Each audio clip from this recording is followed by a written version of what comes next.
I didn't hear any of you guys in the front. Come on, loud salawat.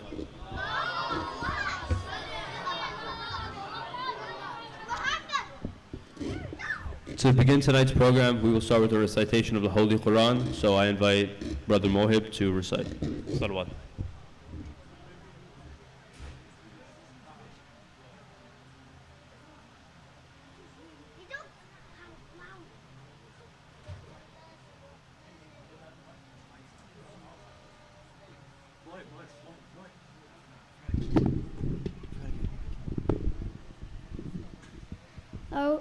أعوذ بالله من الشيطان الرجيم. بسم الله الرحمن الرحيم. إنا أنزلناه في ليلة القدر وما أدراك ما ليلة القدر. ليلة القدر خير من 1000 شهر. تنزل الملائكة والروح فيها بإذن ربهم من كل أمر. سلام هي حتى مطلع الفجر.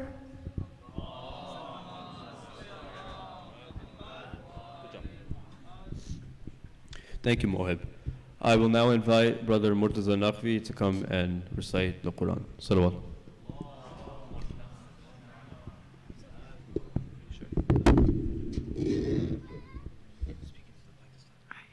أعوذ بالله من الشيطان الرجيم.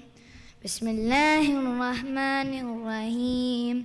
والضحى والليل إذا سجى ما ودعك ربك وما كلاه وللآخرة خير لك من الأولى ولسوف يعطيك ربك فترضى ألم يبدك يتيما فآوى ووجدك دالا فهدى ووجدك آئلا فأغنى فأما اليتيم فلا تقهر وأما السائل فلا تنهر وأما بنعمة ربك فحدث.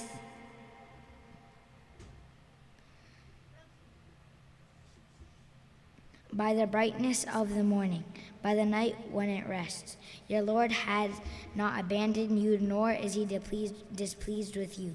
Indeed, the hereafter is better for you than the life of the world. Indeed, your Lord will provide you with huge rewards, so you will be pleased. Did he not find you an orphan, so he sheltered you? Did he not find you astray, so he guided you? Did he not find you needy, so he enriched you? Therefore, do not treat an orphan harshly, and do not drive away the beggar, and proclaim the blessing of your Lord. أعوذ بالله من الشيطان الرجيم. بسم الله الرحمن الرحيم. ألم نشرح لك صدرك ووضعنا عنك وزرك الذي أنقض ظهرك ورفعنا لك ذكرك فإن مع العسر يسرا إن مع العسر يسرا فإذا فرغت فانصب وإلى ربك فارغب. Have we not expanded your heart for you, and have we not lifted your burden from you, which weighed heavily on your back? And did we not spread your fame? Indeed, there is easiness with hardship. Indeed, there is easiness with hardship. And when you are free from your necessary obligations, you should exert yourself. and turn to your Lord. Sadaqallahu al-Ali al-Azim.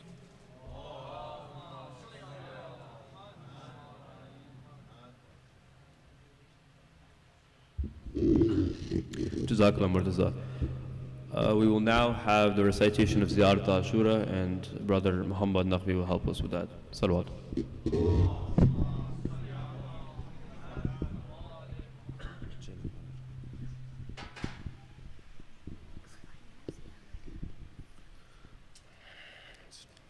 اللهم صل على محمد وآل محمد. اللهم صل على محمد وآل محمد. اللهم صل على محمد وآل محمد. بسم الله الرحمن الرحيم. السلام عليك يا أبا عبد الله. السلام عليك يا ابن رسول الله. السلام عليك يا خيرة الله وابن خيره. السلام عليك يا ابن أمير المؤمنين وابن سيد الوصيين. السلام عليك يا ابن فاطمة سيدة نساء العالمين. السلام عليك يا ثار الله وابن الثار والوتر الموتور. السلام عليك وعلى الأرواح التي حلت بفنائك. عليكم مني جميعا سلام الله أبدا ما بقيت وبكي الليل والنهار. يا أبا عبد الله، لقد أزمت الرزية وجلت وعظمت المصيبة بك علينا وعلى جميع أهل الإسلام، وجلت وعظمت مصيبتك في السماوات على جميع أهل السماوات. فلعن الله أمة أسس أثاث الظلم والجور عليكم أهل البيت، ولعن الله أمة دفعتكم عن مقامكم وزالتكم عن مراتبكم التي رتبكم الله فيها. ولعن الله أمة قتلتكم، ولعن الله الممهدين لهم بالتمكين من قتالكم. برئت إلى الله وإليكم منهم ومن أشياعهم وأتباعهم وأوليائهم. يا أبا عبد الله، إني سلم لمن سالمكم وحرب لمن حاربكم إلى يوم القيامة. ولعن الله على زياد وعلى مروان، ولعن الله بني أمية قاتبة، ولعن الله ابن مرجانة، ولعن الله عمر بن سعد، ولعن الله الشمرة، ولعن الله أمة أسرجت وعلجمت وتنكبت لقتالك. بأبي أنت وأمي لقد أظم مصابي بك، فأسأل الله الذي أكرم مقامك وأكرمني بك أن يرزقني طلب ثارك مع إمام منصور من أهل بيت محمد صلى الله عليه وآله. اللهم اجعلني عندك وجيها بالحسين عليه السلام في الدنيا والآخرة. يا أبا عبد الله، إني أتقرب إلى الله وإلى رسوله وإلى أمير المؤمنين وإلى فاطمة وإلى الحسن وإليك بموالاتك وبالبراءة ممن أسس أساس ذلك وبنى عليه بنيانه وجرى في ظلمه وجوره عليكم وعلى أشيائكم. برئت إلى الله وإليكم منهم وتقرب إلى الله ثم إليكم بموالاتكم وموالاة وليكم وبالبراءة من أعدائكم والناصبين لكم الحرب وبالبراءة من أشيائهم وأتباعهم. إني سلم لمن سالمكم وحرب لمن حاربكم وولي لمن والاكم وعدو لمن عاداكم. فأسأل الله الذي أكرمني بمعرفتكم ومعرفة أوليائكم ورزقني البراءة من أعدائكم أن يجعلني معكم في الدنيا والآخرة ويثبت لي عندكم قدم صدق في الدنيا والآخرة. وأسأله أن يبلغني المقام المحمود لكم عند الله ويرزقني طلب ثاركم مع إمام هدى ظاهر ناطق بالحق منكم.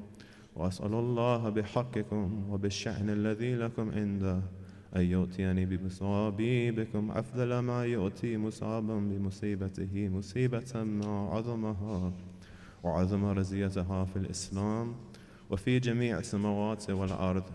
اللهم اجعلني في مقامي هذا ممن تناله منك صلوات ورحمة ومغفرة. اللهم اجعل محياي محيا محمد وآل محمد ومماتي ممات محمد وآل محمد. اللهم إن هذا يوم تبرقت به بني أمية وابن الآخلة الأكباد اللعين ابن اللعين على لسانك ولسان نبيك صلى الله عليه وآله في كل موطن وموقف وكفف به نبيك صلى الله عليه وآله. اللهم الآن أبا سفيان ومعاوية ويزيد بن معاوية عليهم منك اللعنة الأبد العابدين. وهذا يوم فرحت به آل زياد وآل مروان بقتلهم الحسين صلوات الله عليه. اللهم فضاعف عليهم اللعنة منك والعذاب العليم. اللهم إني أتقرب إليك في هذا اليوم وفي موقف هذا وأيام حياتي بالبراءة منهم واللعنة عليهم وبالموالاة نبيك وآل نبيك عليه وعليهم السلام. اللهم لعن أول ظالم ظلم حق محمد وآل محمد وآخر طابل ولا ذلك. اللهم لعن إصابة التي جاهدت الحسين وشايعت وبايعت وتابعت على قتله. اللهم لعنهم جميعا. اللهم لعنهم جميعا. اللهم لعنهم جميعا. السلام عليك يا أبا عبد الله وعلى الأرواح التي حلت بفنائك. عليك مني سلام الله أبدا ما بقيت وبكي الليل والنهار ولا جعله الله آخر لحد مني لزيارتكم. السلام على الحسين وعلى علي بن الحسين وعلى أولاد الحسين وعلى أصحاب الحسين. السلام على الحسين وعلى علي بن الحسين وعلى أولاد الحسين وعلى أصحاب الحسين. السلام على الحسين وعلى علي بن الحسين وعلى أولاد الحسين وعلى أصحاب الحسين. اللهم خص أنت أول ظالم باللعنة مني وابدأ به أولا ثم للثانية والثالثة والرابع. اللهم الآن يزيد خامسة والآن عبيد الله بن زياد وابن مرجانة وعمر بن سعد والشمرة وآل أبي سفيان وآل زياد وآل مروان إلى يوم القيامة. اللهم لك الحمد حمد الشاكرين لك على مصابهم الحمد لله على عظيم رزيتي. اللهم ارزقني شفاعة الحسين يوم الورود وثبت لي قدم صدق عندك مع الحسين وأصحاب الحسين الذين بذلوا محجهم دون الحسين عليه السلام ورحمة الله وبركاته.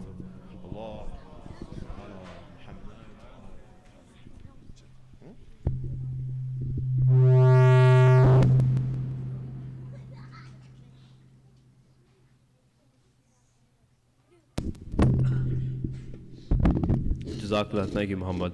I will now invite Brother Muhammad Shah for salam. Salawat.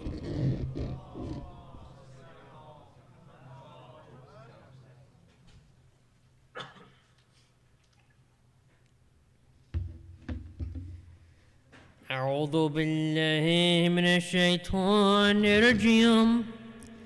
بسم الله الرحمن الرحيم.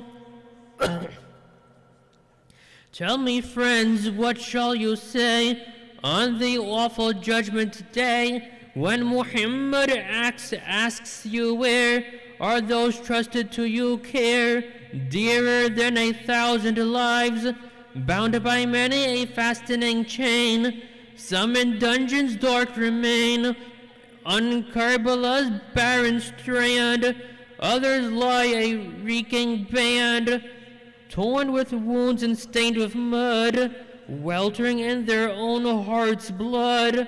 When before the judgment seat you the holy prophet meet, he shall ask if thus you show the gratitude you justly owe for all the benefits bestowed by whom whose bounty freely flowed.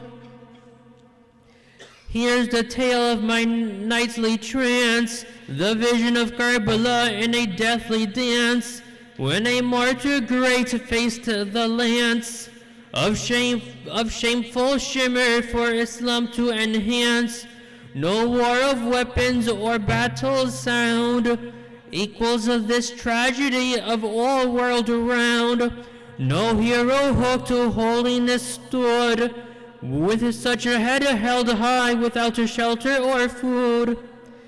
His trumpet spake not to an armed throng, but to 72 saints, the celestial strong. They all sang their heavenly song, giving their all to avenge a wrong. Satanic scriptures arranged with awful eye, this orgy of blood without a sigh, when our sovereign Lord was passing by, in scorching sand to answer people's cry. For Islam's unity he surrendered his head, with his darling children he nobly fed the starving ummah on its deathbed, because through sacrifice our nation's made. Salawat.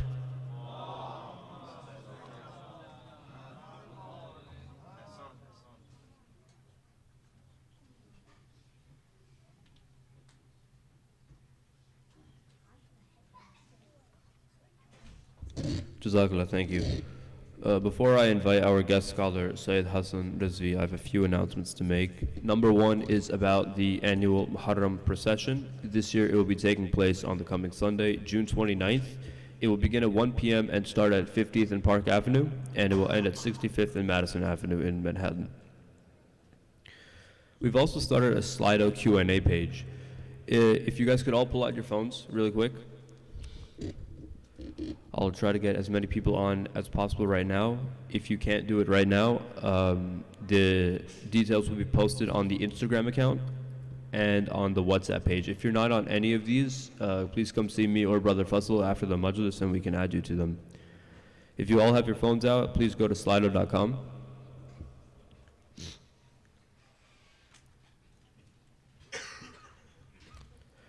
Once you're on the website, at the top there will be a place to put in a code to join like a Slido page.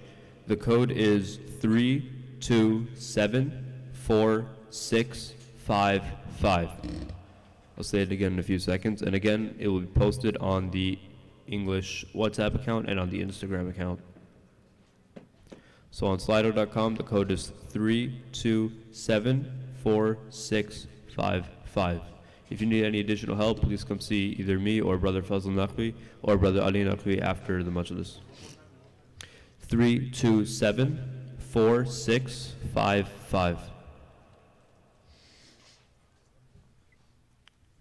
So the way that Slido works is that you can post anonymous questions to like the board website, and inshallah our guest scholar Sayyid Hasan Rizvi can answer them at some point.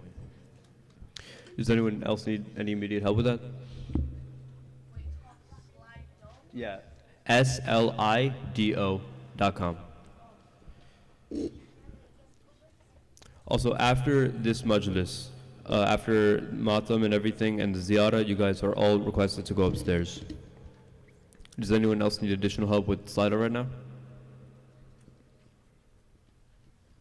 Okay, inshallah, we can move on. So I will now request our guest scholar, Sayyid Hasan Rizvi, to come and recite the majlis. Salawat.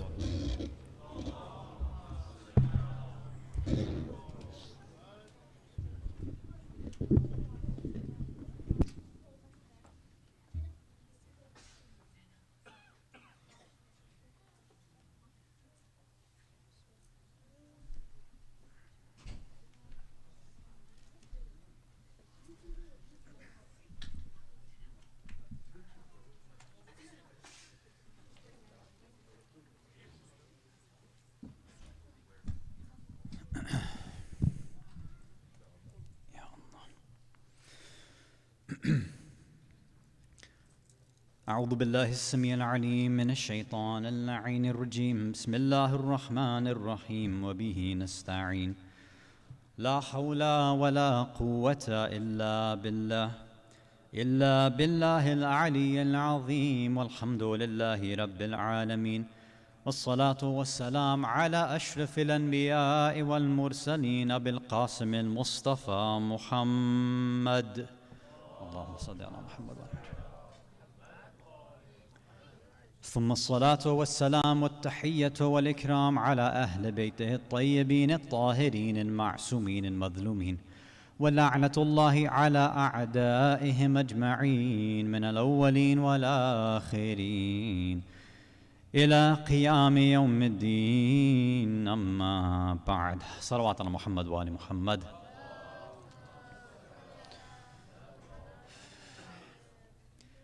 Mu'mineen, mu'minat, brothers and sisters in Islam and Iman, Salamun alaikum wa rahmatullahi wa barakatuh. 2 nights ago, we started by reminding ourselves how all of us Muslims, and especially Shias, are trying to reconnect and strengthen our connection with the Imam of the time. We're praying for his faraj, we're praying for the reappearance, and while we do that, we remembered that nearly every single group, every single tribe, every single civilization had at some point hoped and waited for some sort of savior as well, right? To give them some najat, save them from whatever difficulties they were going through.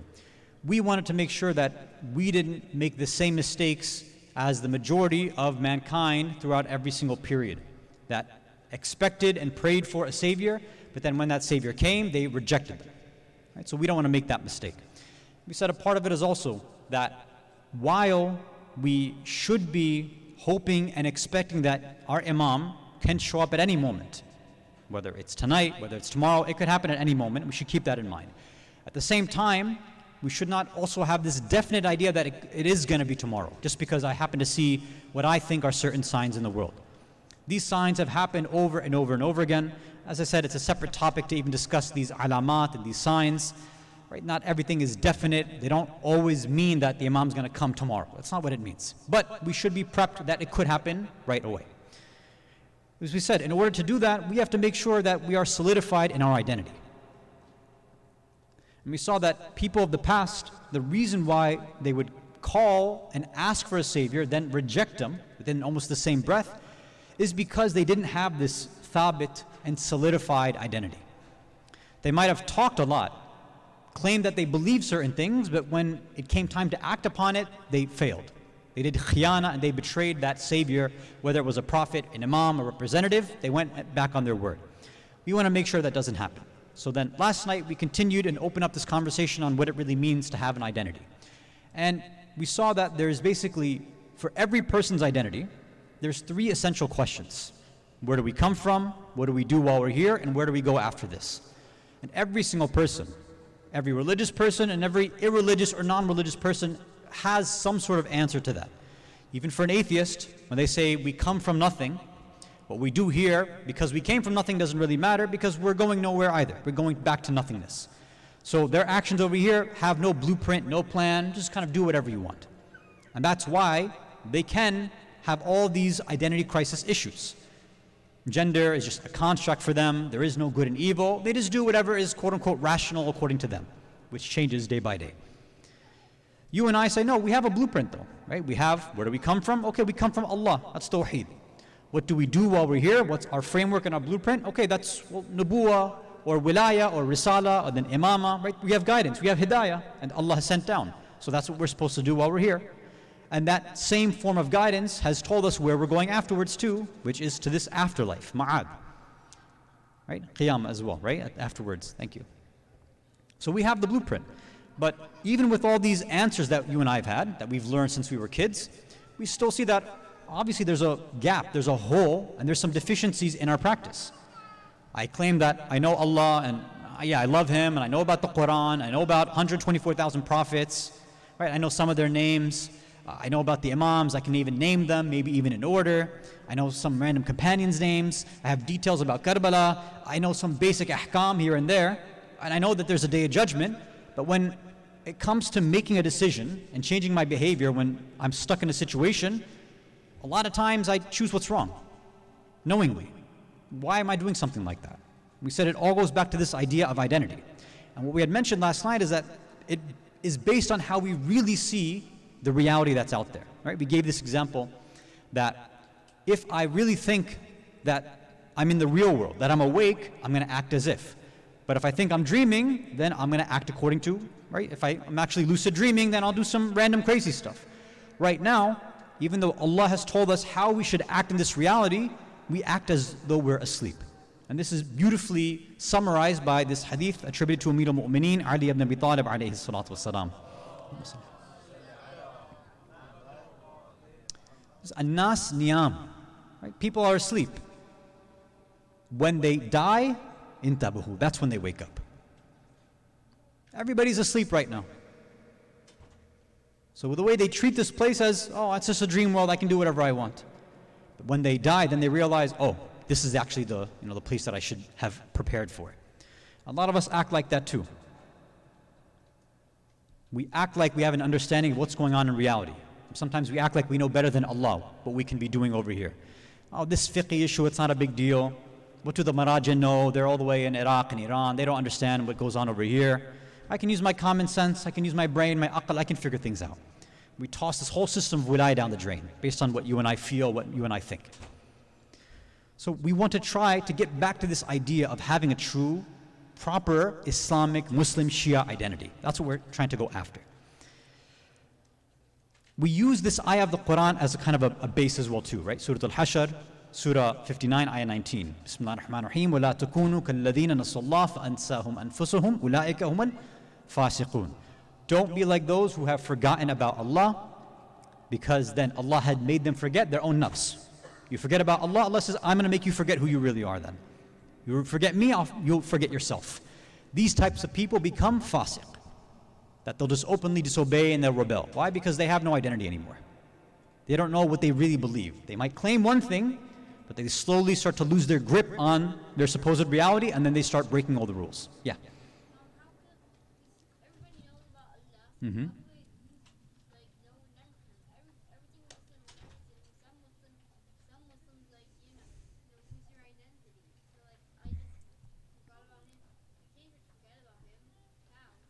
That's exactly what we're trying to do right now. We're trying to figure that out. That's good. You're ahead of the lecture, man. We're trying to figure that out, right? Because you and I say, like we said last night, okay, I'm not forgetting about Allah. Like, He's in my mind, maybe not 24/7, but it's not like I forget about Him completely. So how does this ayah apply? How does this work with this idea of identity crisis? So what we wanted to do, at least for tonight, is figure out, well, how does this apply to us and how did we lose it? And we said that there's multiple different ways we could have answered this. But the way that I wanted to go about it, a little non-traditional, unconventional, is to kind of use a pop culture character and icon that I think nicely captures and encapsulates this idea of identity loss. Right? And it's this character in DC called Superman. Now we said that some of you may know the character, at least some basic details, some of you might not. So after we go through this example, I'll try to give another example that hopefully will tie it together if you don't know the character. But I'll ask some questions over here. Let's see how much you really know about Superman. Salawat ala Muhammad wa ala Muhammad. Okay. Firstly, Superman. Where is he from? Just say it out loud. Say it out loud. Okay, it's a good answer. If somebody said Smallville, or they said Kansas or something like that, what would we say? Well, that's wrong. Right? That might be where he was raised, but that's not actually where he was born. That's not where he's actually from. But when I've done this before and I've asked questions, some people will answer, oh, he's from Smallville, right? It's placed in Kansas. That's where he was raised, but not where he's actually from, where he was born, right? So that means then he's not a human. He's not an earthling, right? He's from another planet, this planet called Krypton. Okay, great. Was he always Superman? When did he become Superman? So when he was a baby? No? Then when did it happen? When he got his powers? Right away, as soon as he got his powers, then he just put on a cape and went out and started fighting crime? I know this is like in-depth, like Superman tafsir, but there's a reason for this. Yeah.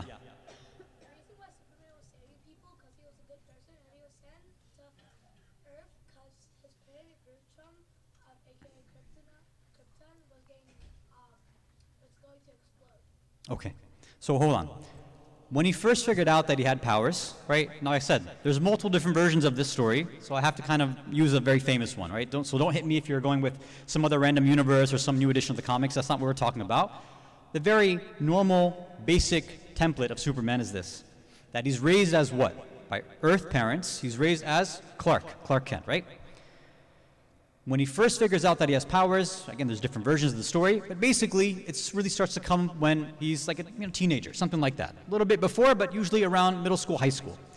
And when he first learns about these powers, he doesn't just put on a cape and go and fly off and fight crime. That's not what happened. The first thing that he did was he freaked out. He rejected everything that he was experiencing. He didn't understand it.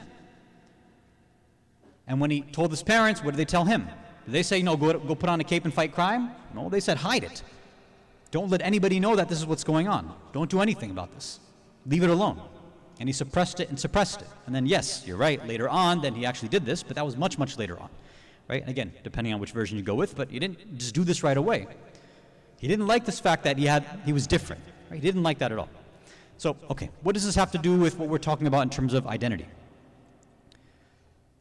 Why did Superman actually reject who he was? Why didn't he just, if his parents sent him down to be this hope and hero for Earth, for humans, why didn't he just embrace it right away? Well, it's simple. He wasn't, okay, you want to answer? Go ahead.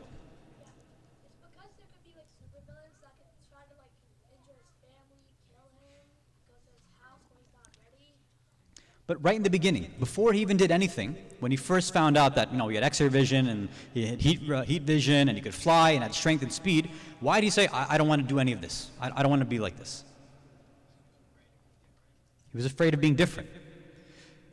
There's basically three different factors for why he kind of felt this difference. The first one, the very obvious one, is what? Who was he raised by?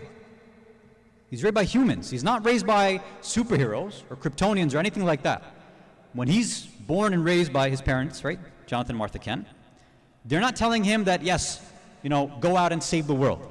They're saying, keep a low profile, don't cause, any problems in the world, non-confrontational, like every brown person's raised, right? Everybody from the East, none of us want to be confrontational. We're all introverts by design, right? Anytime you see an extrovert in a brown community, they're the odd one out. We're introverts by default. That's how he was raised too. The small little farm boy from Kansas, that's it. So his parents raised him against what his actual identity was. Right? So that's one factor. You have another factor. Who are the people he's hanging around with? Who are his friends? Are they superheroes initially when he's a kid? No, it's other humans, it's other earthlings. Are they trying to encourage him that, it would be cool if we had powers, we would go and fight crime? No, they're just living typical human earthling lives, that's it. So being surrounded by people like that, when he actually does have powers, he's not going to say, I'm going to be different than my friends. All those people around him, he wants to be just like them. He doesn't want to be the other. He doesn't want to be something different. Everything around him, all the information that he's getting, his tarbiyah, his upbringing, his friend circle, all the influences that he has, all the role models, none of them are actually showing him to go out and be something unique, be something different.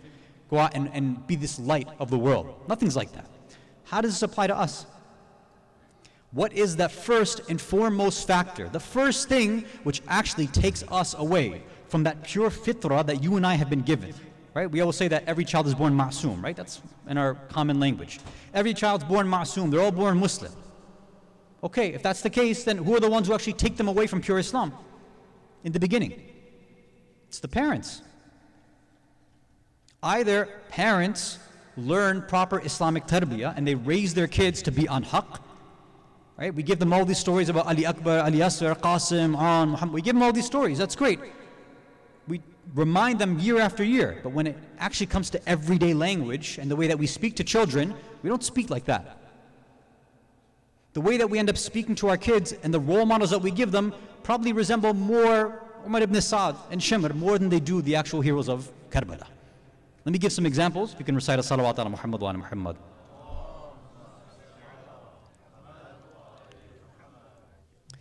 Some of you parents might object and say, no, I'm not like this. I try, I tell my kids, right, about the Quran. I have them recite these things before they go to sleep. They memorize surahs, right? I make them pray on time. They read their namaz. No, so my kid doesn't apply to whatever you're saying. Sure, you might say that now, but trust me, that same child, you and your child will come to me in like 5, 10, 15 years, and you'll be saying that my child doesn't want to wear a hijab, they don't want to pray anymore, they're talking like an atheist, they want to go date so-and-so. Right? This is the stuff that happens, and trust me, we know that this happens in a lot of communities. Inshallah, hopefully it's not happening here. But this happens in a lot of communities. where parents have this idea that they're implementing Islamic tarbiyah and they're actually going completely opposite and opposing to it. So what happens? They say, oh, I'm raising them with the teachings of the Ahlul Bayt. That's the way that we think. And they will give the typical buzzwords, right? They'll bring them to the majalis, kind of force them sometimes, right? Sure. They'll try to use Islamic language and things like that. Sure, okay. But when it comes to everyday behavior, the language, the way that we're trying to raise our kids and what we're trying to set their goals up for, what do we actually do? What do parents actually do, especially those of us who are born here but our parents emigrated here? What do we hear non-stop? You need to make sure you do good in school. Okay, sure, mom, dad, why do I have to do good in school? You have to get good grades so that you can get into a good what? College, right? Okay, fine. So I get good grades, that gets me into a good college, sure. But why do I have to get in a good college? Well, you have to get in a good college and succeed there so that what? You get a good job, right? Doctor, engineer, right? There's only two options, that's all you get. Or lawyer, right? Some people say lawyers too, I guess. That's it. Any of these three. If not, then you're exiled from the family, you're done. Like, what's the point? That's the way that parents talk. And then what's the whole point? What's the reason for the job? Why get these high profile, top of the list, quote unquote jobs? What's the point of all that stuff? Only the kids are saying the wrong answer. The parents know. The answer is to get married. That's the answer, right? Because if you have a son, you'll tell your son, you need to get a good job so you can get a good wife. And for those of us who have daughters, you'll tell your daughters, get educated, get a job, because your husband might be a deadbeat. And you need to make sure you take care of yourself too. That's what it is. There's no talk of taqwa, there's no talk of iman. None of this language comes out. It's all money, money, money, dunya, dunya, dunya, and then don't fail at marriage. That's all it is. What's the conversation when it comes to marriage? Where's the conversation? What's the conditions in the Shariah there? They need to have a good job, they should have a house that's worth like $10 million before they even graduate college. Like, where these random conditions come from? None of these things are mentioned by the Ahlul Bayt. Nothing's in the Quran like this. We just came up with it. I mean, I know where we came up with it. I don't want to mention it over here. I'll start ranting about the British and control of India and Pakistan, stuff like that, but they'll take us on a tangent. But we make up all these random conditions that have no place in Islam whatsoever. And then what happens is that because of these tough conditions, nobody gets married. And they get older and older and older, and they're not married, and then they're less likely to get married. And then when you get older and older and older, you're less likely to change your behavior, right? Especially when you hit the 40 mark. And then you have two individuals who are old, who might be successful in their careers, but they're not successful in their iman. And you have two people who are very stubborn, who are looking for some partner out there, and they're so stubborn that, oh, I don't like this person because of this mannerism or that, or I don't like this and that. And that's it, they're done. And sometimes we have this huge problem in communities where people are just not getting married because of this. This independent lifestyle. Oh, it's okay, Bibi Masuma didn't get married, I don't have to get married. I've heard people say stuff like this. What a strange example to give. Taking and doing this disrespect bi'izzati to Sayyid Masuma alayhi salam, and taking her example and saying, because she didn't get married, I don't have to get married. It's a strange, strange thing, but that's what people are doing nowadays. And why is it? It's because, again, this is one example, parents might think we might think we're using Islamic language, and we do once in a while, but it's sprinkled on, it's an accessory. It's not the main language. The main language we end up using is dunya, materialism, success. And where is all this stuff coming from? It's because our Islam takes a back seat, and what's sitting in the front seat? What's in the driver's seat? It's capitalism, it's consumerism, that's what it is. I need my child to be part of this capitalistic wheel, that's why I want them set up for success. That's what it is. Many of us have become enslaved to the capitalistic system, and we want our children to be successful in that. If that's what happens, then we should expect that our child's going to lose their identity. Imagine if a parent is actually telling their child, look, you try your hardest, you do what you can in school, right? Study and learn, because that's what the Quran says, that's what the Ahlul Bayt have advised, that we study and we learn. Because there's value in ilm. That's why you study and learn. Forget the job thing. Rizq comes. You do your duty and rizq will come to you. That's how Allah is ar-Raziq and ar-Razaq. It's going to come to you no matter what. If you want to go after these crazy tech jobs, or you want to be 6-figure, 7-figure, you want to go after it, bismillah. As long as you don't lose your taqwa and your iman, then fine, go ahead. You want to do some simple blue-collar work, that's okay too. As long as your taqwa and your iman are there, that's all that matters. And we advise our children the same thing for marriage. This person that you're interested in, do they have taqwa and iman? Yes, they do. Okay, baat khatam, that's it, and then we're done. That's all the only criteria that's mentioned there. But that's the last thing that you and I end up talking about. So sometimes, yes, you and I as parents, we end up eroding our children's fitrah. We start doing away with it. And this is where we see this beautiful hadith by Rasulullah sallallahu alayhi wa alihi wa sallam. Allahumma salli ala Muhammad wa Ma min mawlud illa yulad ala al-fitra. There is no child that is born except they're born on this fitrah, this pure divine nature. As we say, every child is born as a Muslim, a pure Muslim. Every child. What happens? Then Rasulullah mentions it's the abawah. The parents come and they either give them Christian values or Jewish values or atheistic values. So we might teach them Islamic aqidah, but the ahkam and practice ends up becoming atheistic practice or capitalistic practice or dunyawi practice. It's something else. So that's the first reason why a lot of us have lost our identity. It's sometimes our parents, and again, we're not trying to judge them or blame them, for those of us who are thinking about our parents, right? Don't get so harsh on them. But sometimes that's what happens, is that our iman wasn't really set up in a strong way from the beginning. And again, it's a reminder for us as parents to make sure we are not the ones who are eroding our children's iman as well. Let's go to the second characteristic. If you can recite a salawat ala Muhammad wa ala Muhammad.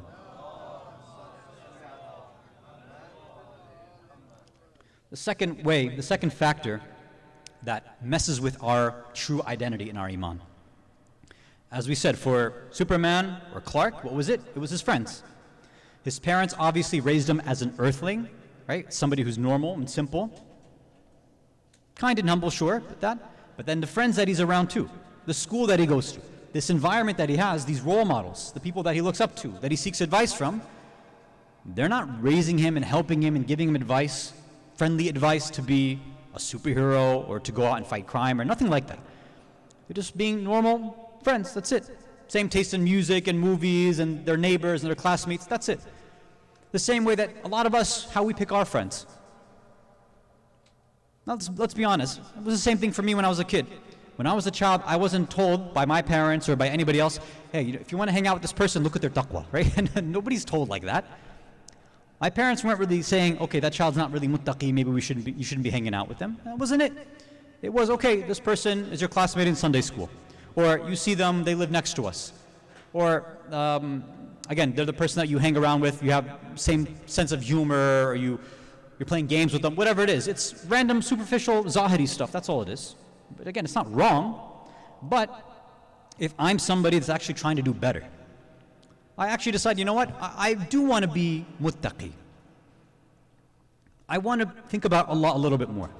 I want to remember Allah. I want to be a better Muslim if I can. I want to be a better Shia. If the friend circle that I have, the people that I'm hanging around with, and this doesn't just apply to kids, it applies to adults as well too. If the people that I'm around have nothing to do with Islam, Islam's a joke for them, am I actually going to grow? It's not going to happen. In fact, this friend circle is going to hold me back. I might be at somebody's house, they might be a Muslim, they might be a Shia, they might show up to every single program, every single majlis, sure. But then, right, I'm sitting there playing games with them, azan goes off. If my friend's not the type to say, let's pause it, or let's get up, let's turn it off, and let's go read namaz first, and then we'll continue afterwards, then what happens is, even though I might want to get up and stop what I'm doing and go read namaz, go pray, because my friend doesn't care, my friend's parents don't care so much, the people that I'm around there, they don't really give any sort of importance at all to the salah, then maybe I'll be like, you know what, I don't want to be the weird person that just gets up, right, some nerdy religious kid and be like, oh, I'm going to go pray. Right? I can't do that. So whatever little iman and identity that we had gets crushed by the people around us. We don't want to be the odd person out. Now, yeah, maybe some of us are the ones who are like, I don't care what my friends think and what they do, I'll be different. It's few and far between. Most people are not like that. You know, sometimes we always think that we're the hero of the story. Let's be real. Most of us are not the hero of the story. We're not the protagonist. We're not the character that stands out. We're statistics. That's what we are.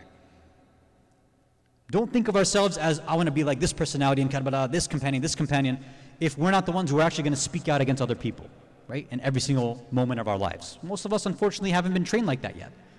Inshallah, we do get that training, and we do build up those characteristics, but we should be real, we should be honest, we should be humble.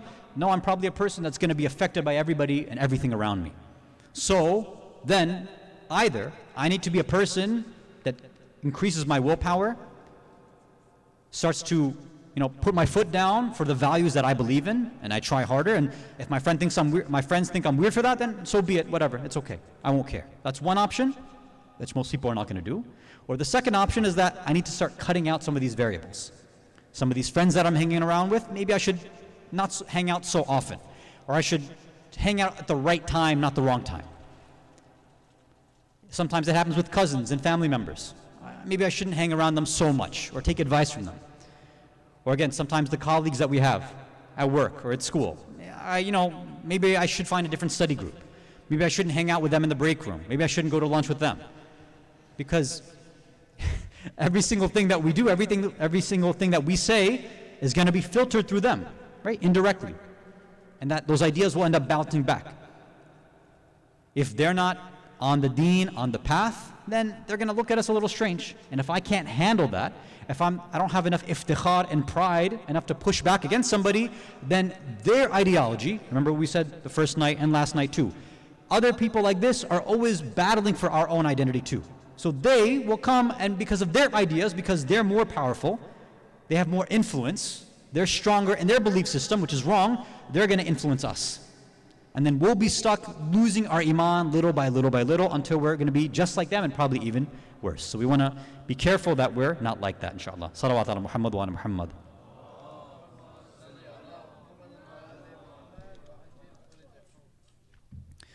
This idea of picking the right friends is so important. There's a whole section of riwayat that I'm sure many of you have gone through before. But just, one or two maybe just as a nice reminder. So one from Rasulullah sallallahu alayhi wa sallam, where he's reported to have said that a good friend is better than solitude. It's better, or better than being alone is what? Having a good friend. But he said that being alone, being in solitude is better than hanging around with bad people.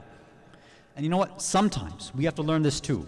Sometimes, I don't mean to sound arrogant, but they say it's lonely at the top.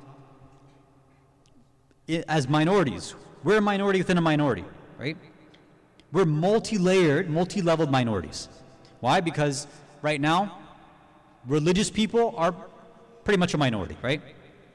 Out of all the religious people, Muslims to some degree are also a minority. Out of them, Shias, another minority. Out of that, practicing Shias, another minority. So you keep just bringing it, lesser and lesser down. And then practicing Shias with a specific ideology, another minority. Practicing Shia that's actively trying to, improve my life and spiritually grow, another minority, right? So the circle is getting smaller and smaller and smaller. We can't afford to, really, mess with that. And sometimes what happens is that you may not, and we may not find people who are like-minded, who are on the same sort of spiritual wavelength. Sometimes that happens, and we might have to be alone, right? That might happen. Sometimes we have to be used to that loneliness and that solitude. I know it stinks, right? That awkwardness. But some of us might have to learn to deal with that. It might be better for me just to be on my own the majority of the time, to embrace my natural introversion and solitude, rather than hanging around people that's going to mess with my iman and my identity. I think I don't want to share any more, but I think you get the picture. I don't have to share so much and belabor the point. Salawat ala Muhammad wa ala Muhammad. There's other factors as well. We could talk about schooling. Schooling's a big conversation, right? So I'm just going to quickly just give some points for you to think about. I don't want to open it up. Inshallah, if you're interested, maybe we'll do that on a separate night or maybe after the program on some other night. Right now, there is a crisis in terms of schooling. It's obvious. New York's a blue state. I know what's going on in public schools here. I'm in a red state, and it's still bad over there. We know that there's an agenda out there in these public schools. Even in red states, the teachers that are there indoctrinating and inculcating our children, they have very, very specific agendas. They are the ones making our children question their identity. And sometimes, unfortunately, parents, because maybe both parents are working, they have other things on their mind, parents who are sending their kids to public schools, because maybe that's the only thing that they can do. Everybody has their own circumstances. They're not checking up on the books that their kids are reading that have this disgusting material inside. They're not asking their kids what kind of information their teachers are telling them. They're not asking their kids what their friends are saying in class. They're not asking about any of this stuff, right? They're just asking about what? You get 100 or not, right? Is that it? All we care about is grades. We don't care about the indoctrination that's happening. But again, some parents unfortunately are forced to use the public schooling system that exists in this country, even though we know it is probably the worst one possible. Now, I'm not a marja. I'm not your marja. If I was, I'd tell you public school's haram, 100%. We have to be very, very careful that we're sending our kids and allowing their tarbiyah system to infiltrate us. Right? We have to be very careful. Okay. If it's happening though, again, we don't have some families don't have a choice, right? They can't do anything else. Whether it's not being able to afford quote unquote Islamic schools, no private schools, they can't homeschool. Okay, sometimes that happens, it's okay. But then that means me as a parent, I need to double, triple, quadruple my effort in making sure I'm on top of what my child is hearing and learning in the school. I need to have a strong relationship. It's not enough to just sit down at dinner time and say, oh, how was school? Oh, it was fine. Okay, I did my duty. No, that's not enough. Right? You really have to be on top of things. We really need to make sure we have a proper level of communication with our children. Okay. Is the ideal homeschooling? Probably. Are there many Islamic schools there that are opening up which are beneficial? Definitely. Now, I'm not saying every single Islamic school is great. There are a lot of schools out there that have the word Islamic, which are not really Islamic. There's a difference between being an Islamic school and being a school for Muslims. The word Islamic gets tied on and added to a lot of things. Just because you put the word Islamic in front of something doesn't automatically make it divine and beneficial. Right? If I built an Islamic casino, right, I could put the word Islamic in front of it, it doesn't make it Islamic. Oh, but I have a namaz khana in the back too. We serve halal food there. It's not Islamic, right? You can't do something like that. Okay. I'm going to go off on a tangent over here, so I'll leave it there. So we really need to rethink the education that's taking place in our communities, right? Some people might not be able to afford Islamic schools, private schools.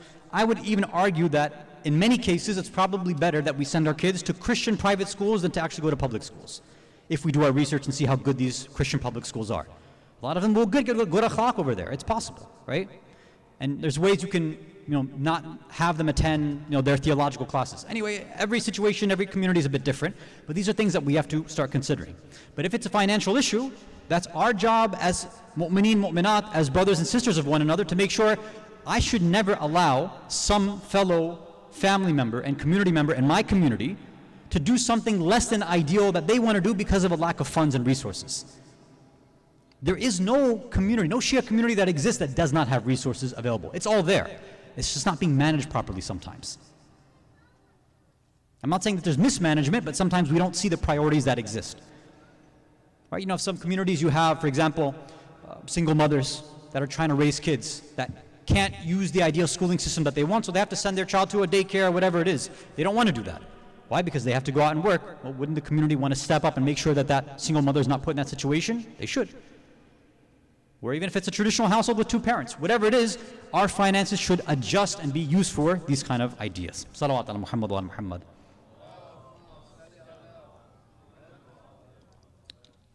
Okay, so these were basic 3 points, and again there's many, but these were some of the major factors, 3 major factors, on what has caused many of us to lose our true Islamic Shia identity.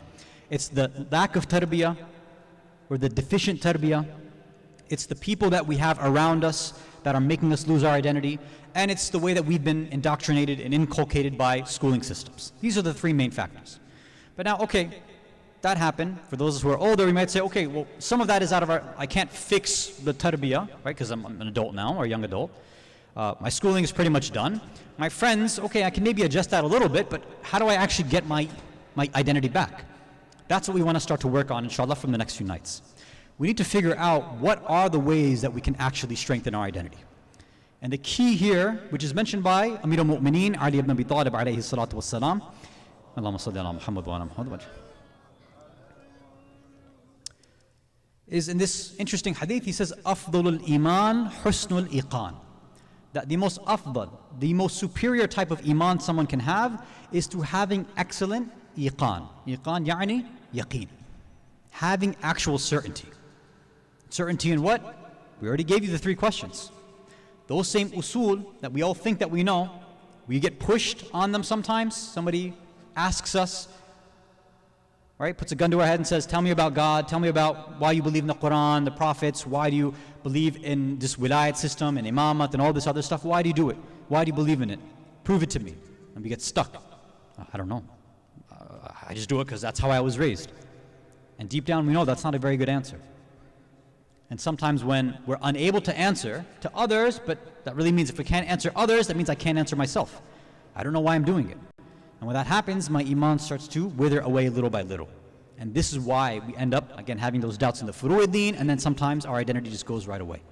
So what we want to try to do, inshallah, from tomorrow night, if Allah gives us tawfiq, is try to strengthen our identity and our iman through re-examining these essentials and fundamentals of our deen. We'll start with tawheed, inshallah, and kind of move our way forward. Inshallah ta'ala. Salawat ala Muhammad wa ala Muhammad.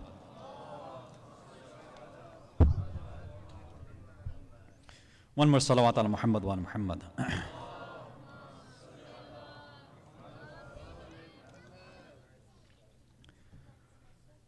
The tragedy of Karbala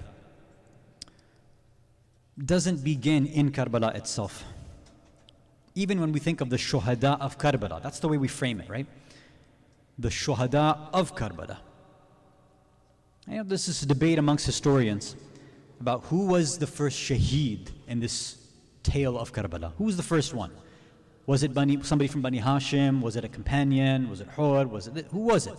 And historians will debate that. The debate's not important. But all these debates are missing the point.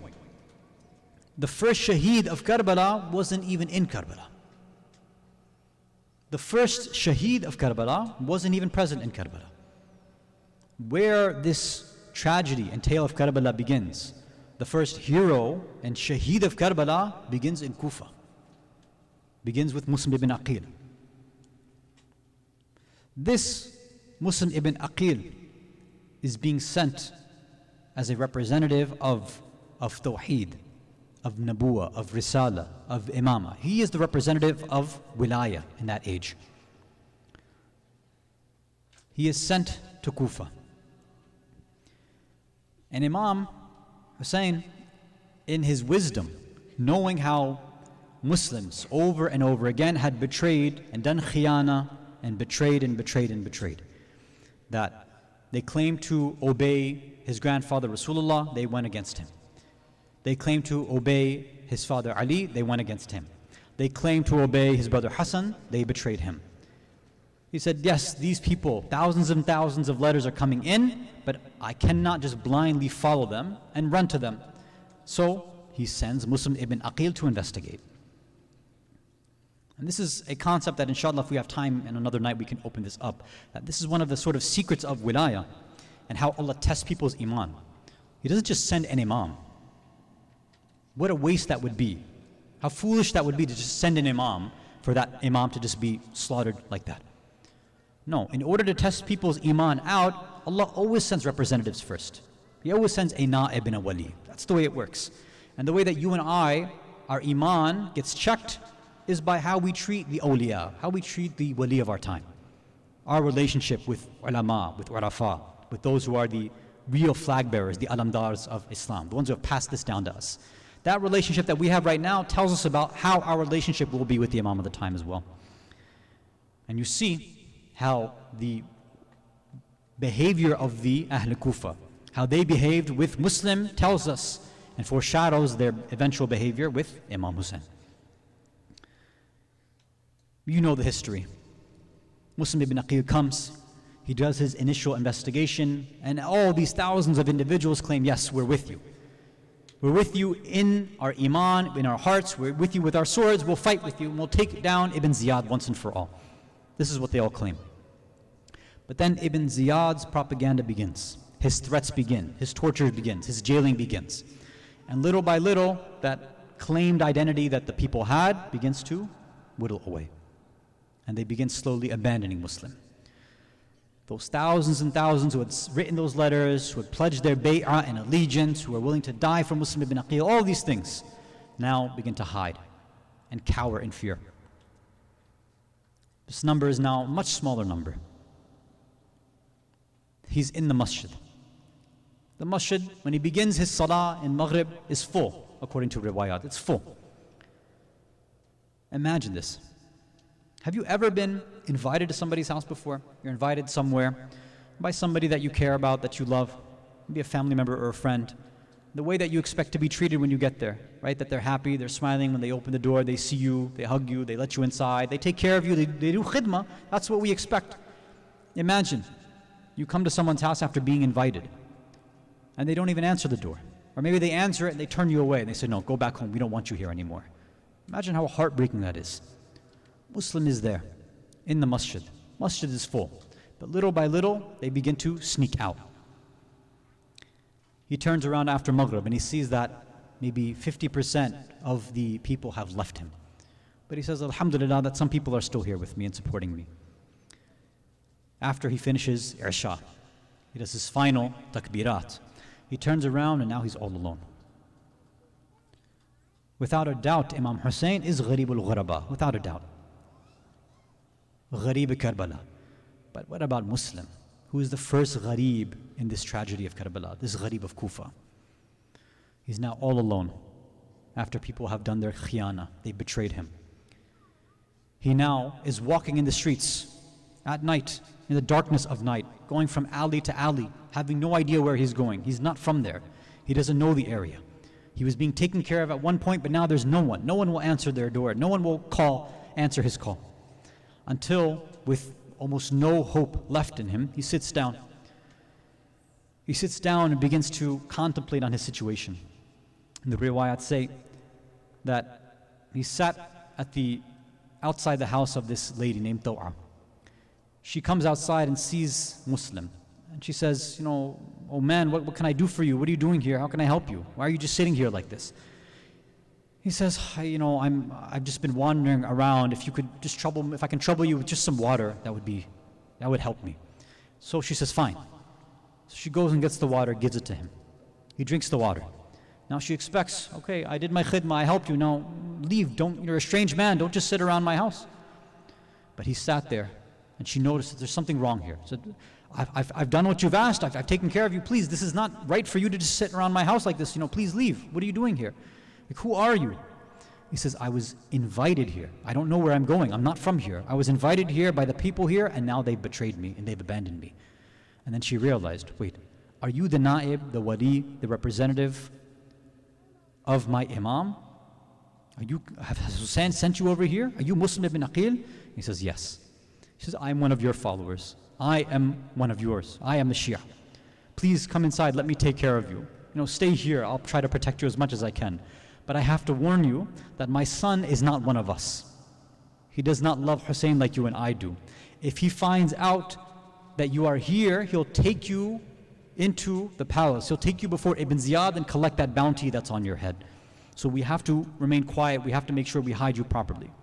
But as many of you know, that when the son does return, he does figure out that Muslim ibn Aqil is staying there. He goes back to the palace. He tells Ibn Ziyad. He brings soldiers there to the house. They surround the house. They call out Muslim ibn Aqil. He comes outside of the house. He begins fighting these soldiers one by one. This is somebody who's from Bani Hashim, so he's able to destroy and defeat these soldiers one by one. But at one point, through a fake negotiation, they're able to tell him to stop fighting and say, look, we'll take you to Ibn Ziyad, it'll be okay, no harm will come to you.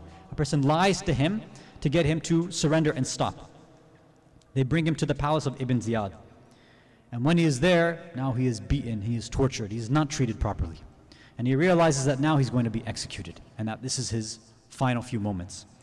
In front of Ibn Ziyad and all the other individuals, all these other enemies, he begins to give his final wasiyah and his last wishes. He says, I only have a few requests that I need to be fulfilled. The first request is that as I've come here and stayed here in Kufa, I've taken out loans, I've borrowed things. I owe a debt to many people over here. I ask that you sell my possessions, sell my armor, sell my weapons, sell my things, and go pay back these debts that I have. And Ibn Ziyad and the people agree, fine, we'll pay back your debts.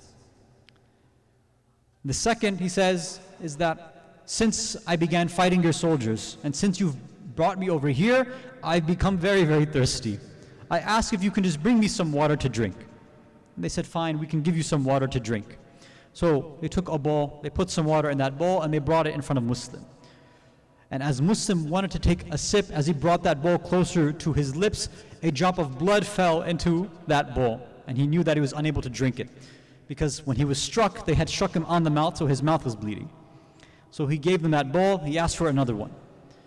Again, they filled the bowl. Again, he tried to take a sip, another drop of blood goes in.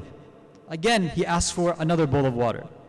This final time where they give him this bowl of water, now his teeth fall into this bowl. This is how difficult the pain was. This is how hard that he was struck on his mouth. His teeth fell into this bowl of water.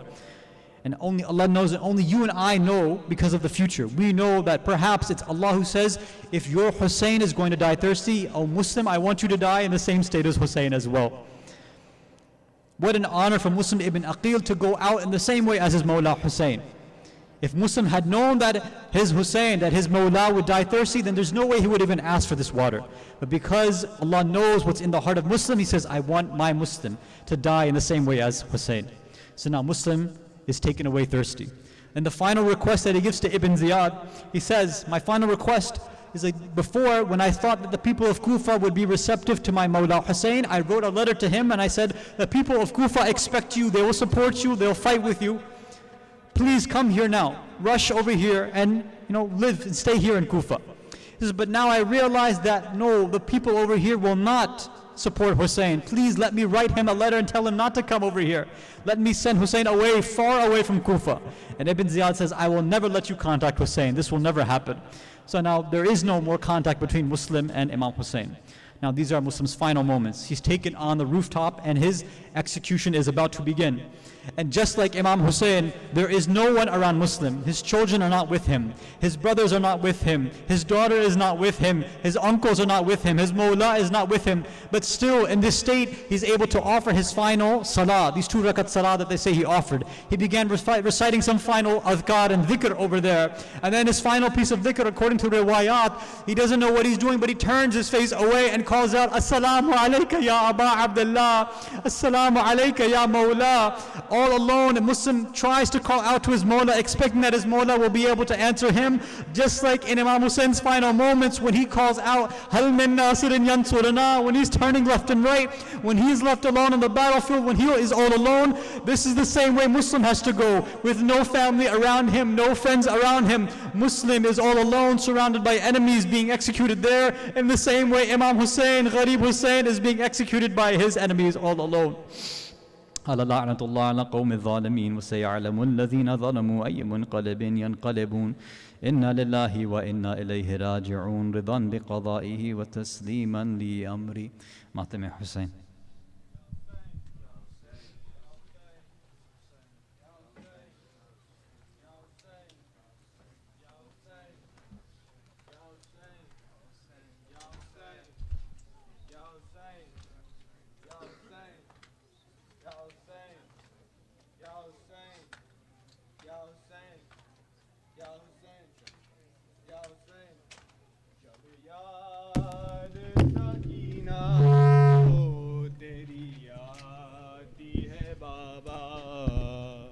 जब याद सकीना को तेरी आती है बाबा, जब याद सकीना को तेरी आती है बाबा, जब याद सकीना को तेरी आती है बाबा, सर जिंदा की दीवारों से टकराती है बाबा, जब याद सकीना को तेरी आती है बाबा, जब याद सकीना को तेरी आती है बाबा। कानों से टपकता है लहू शानों पे मेरे, कानों से टपकता है लहू शानों पे मेरे, जालिम की अज़ियत मुझे तड़पाती है बाबा, जब याद सकीना को तेरी आती है बाबा, जब याद सकीना को तेरी आती है बाबा, मर जाऊंगी प्यासी ना कभी मांगूंगी पानी, मर जाऊंगी प्यासी ना कभी मांगूंगी पानी, असगर की मुझे प्यास जो याद आती है बाबा, जब याद सकीना को तेरी आती है बाबा, जब याद सकीना को तेरी आती है बाबा, जब तक तेरे सीने पे न सो जाए सकीना, जब तक तेरे सीने पे न सो जाए सकीना, जिंदा में उसे नींद कहाँ आती है बाबा, जब याद सकीना को तेरी आती है बाबा, जब याद सकीना को तेरी आती है बाबा, है कौन मेरे पास जीऊं किसके सहारे, है कौन मेरे पास जीऊं किसके सहारे, तन्हाई मेरी मौत बनी जाती है बाबा, जब याद सकीना को तेरी आती है बाबा, जब याद सकीना को तेरी आती है बाबा, दरबार यजीदी में भला कैसे मैं जाऊं, दरबार यजीदी में भला कैसे मैं जाऊं, है चाक गरीबान हयाती है बाबा, जब याद सकीना को तेरी आती है बाबा, जब याद सकीना को तेरी आती है बाबा,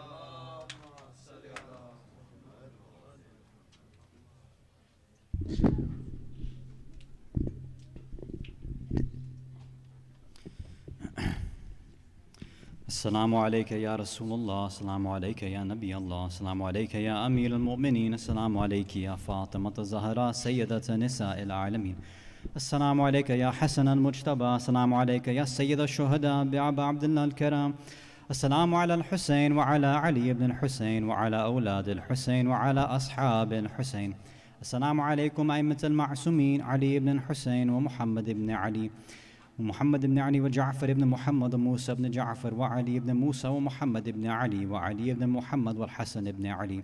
السلام عليك حجة القائم بن حسن المهدي مولانا صاحب العصر والزمان.